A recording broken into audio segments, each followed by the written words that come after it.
ça a été folklorique avec les slimes, mais je crois qu'on s'en est plutôt bien tiré avec le gâteau. Avec un peu de chance, on aura de quoi fêter le 30e épisode. D'après la recette, on a juste à le laisser cuire dans le four le temps d'un dilétherme sur le fusil de Tchekhov. Tu l'as trouvé dans quelle section déjà, ton bouquin? Je croyais qu'il venait de ton côté de l'atelier. Générique.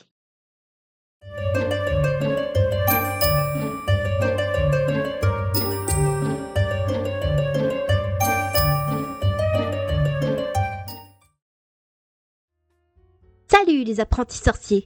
Ici la sorcière à lunettes et bienvenue dans Dis les termes! L'émission qui décortique les codes des histoires. Vu qu'apparemment c'est le temps qu'il faut pour faire cuire notre gâteau, on va s'attaquer au fusil de Tchekhov.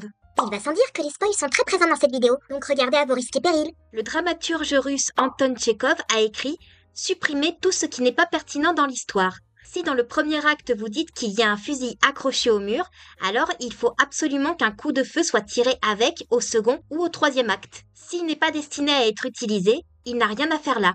On peut dire que c'est une invitation à aller au plus simple. Le fusil de Tchekhov est donc un élément introduit au début d'une histoire qui sera réutilisé plus tard, de préférence quand les protagonistes en auront véritablement besoin. Bien évidemment, ça peut également être un objet autre qu'un fusil qui résoudra le problème plus tard. Ça s'appelle une carotte, Piquette. Boum. Un personnage qui aura plus d'importance après quelques péripéties, une bonne action accomplie plus tôt, n'importe quoi tant que le récit lui accorde de l'importance. C'est pour ça qu'on parle aussi de loi de conservation des détails. Encore une catégorie trop longue pour faire une liste en une vidéo. Faites donc entendre votre voix dans les commentaires. Le fusil de Tchekhov se distingue du Deus Ex Machina et du MacGuffin par rapport à son rôle dans l'histoire. Un Deus Ex Machina est une surprise qui débarque au dernier moment pour régler une situation qui semblait désespérée. Un MacGuffin est une excuse pour partir chasser un trésor dont la nature est vaguement définie. Un fusil de Tchekhov est un élément très précis sur lequel on a pu s'attarder le temps que le public ait ce détail en tête et qu'on réutilise pour résoudre la situation par nos propres moyens. Ne la touche pas, sale p***!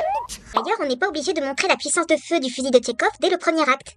Le simple fait de s'arrêter un temps pour nous le présenter nous indique qu'il va aider nos protagonistes pendant le climax. Ainsi, la solution nous apparaît comme naturelle, dans le sens où elle ne sort pas de nulle part, mais néanmoins toujours influencée par les actions des personnages. Depuis qu'on a codifié et appris à reconnaître le fusil de Tchekhov, tout le monde et sa grand-mère s'attend à ce que chaque objet qui rentre dans le champ ait une importance significative pour l'intrigue, ou a fortiori pour les suites ou les autres histoires auxquelles le film est connecté. C'est bien pour ça qu'il faut réfléchir à ces clins d'œil avant de les placer dans le script, n'est-ce pas Marvel ? Ceci dit, beaucoup d'autoristes et de narratologues ne sont pas d'accord avec la pseudo-universalité du fusil de Tchekhov et l'accusent de rendre le récit trop prévisible. D'autant plus qu'ils trouvent son opposé dans le schéma du hareng rouge. Le hareng rouge, ou red herring dans la langue d'Andrea Phillips, est un élément introduit tôt dans le récit, mais qui n'a aucune influence sur sa conclusion.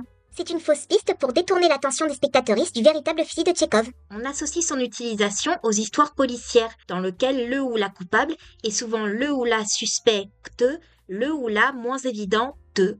Mais quand on s'attarde un peu plus sur le sujet, on se rend compte que le hareng rouge est devenu encore plus commun que le fusil de Tchekhov, au point de presque devenir un cliché. Je dirais que c'est parce que le public devient de plus en plus familier avec la narratologie, et donc avec ses codes les plus communs. Il est donc de moins en moins surpris par les potentiels retournements du récit, aussi bien écrits soient-ils.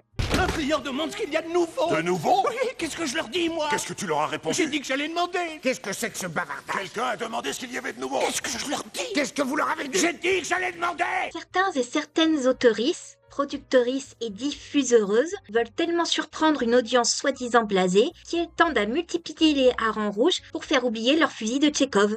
Le problème, c'est qu'à force de multiplier les fausses pistes, on en vient à oublier de les raccorder de manière logique entre elles, avec notre intrigue, notre univers ou les messages qu'on veut transmettre. Certains et certaines font même des raccords un peu au pifomètre pour cacher les nombreuses fissures qui morcellent la structure. Si on combine cet écueil avec une approche type boîte à mystère, c'est souvent la recette parfaite pour une intrigue qui a l'air solide sur le papier, mais s'écroule façon château de cartes quand on s'attarde en détail sur le déroulé. C'est un autre écueil qu'on devra analyser dans une future vidéo. Bien évidemment, on rappelle que je ne détiens pas la vérité absolue, qu'il y a mille et une façons de réussir ces fausses pistes et boîtes à mystère, et que je suis personne pour décider de qui a raison ou tort. Et j'ai également conscience qu'on ne peut pas prévoir absolument tout ce qu'il se passera dans notre récit. Malgré la croyance populaire, c'est humainement impossible et on ignore souvent à quel point il faut savoir broder avec ce qu'on a. Mais j'ai le droit de vous conseiller d'apprendre à bien utiliser vos harengs rouges et fusils de Tchekhov sans pour autant abuser du premier. Ne cherchez pas uniquement à surprendre le public alors qu'il y a tant d'émotions que vous pouvez susciter avec votre histoire. Du style Ah, le gâteau est prêt. Déjà, faut vraiment que je trie mes bouquins avant d'ouvrir une faille métafictionnelle. Cette vidéo est à présent terminée, j'espère qu'elle vous aura plu. Si c'est le cas, n'hésitez pas à liker, partager, vous abonner, suivre mes réseaux, suggérer des idées de code à décortiquer dans les commentaires et à checker mon onglet communauté pour ne rien rater des prochaines vidéos. D'ailleurs, si vos finances vous le permettent et que vous voulez soutenir mon travail, vous pouvez faire un don sur ma page Tipeee, ce qui vous donnerait accès à des contreparties comme les vidéos en avant-première, votre nom au générique, des illustrations personnalisées ou même le choix du dernier épisode de la saison de Deal et Terme ou de Redesign.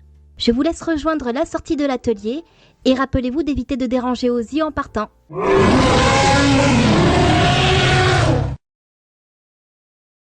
Potter. Run for your life!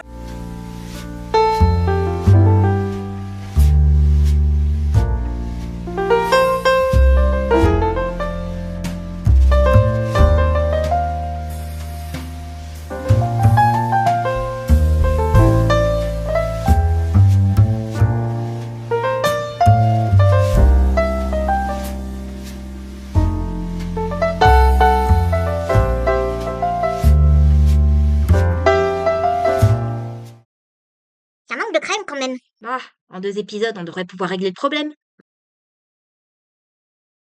Juste. On est d'accord que c'était encore une excuse pour pas relancer le débat autour de Signe.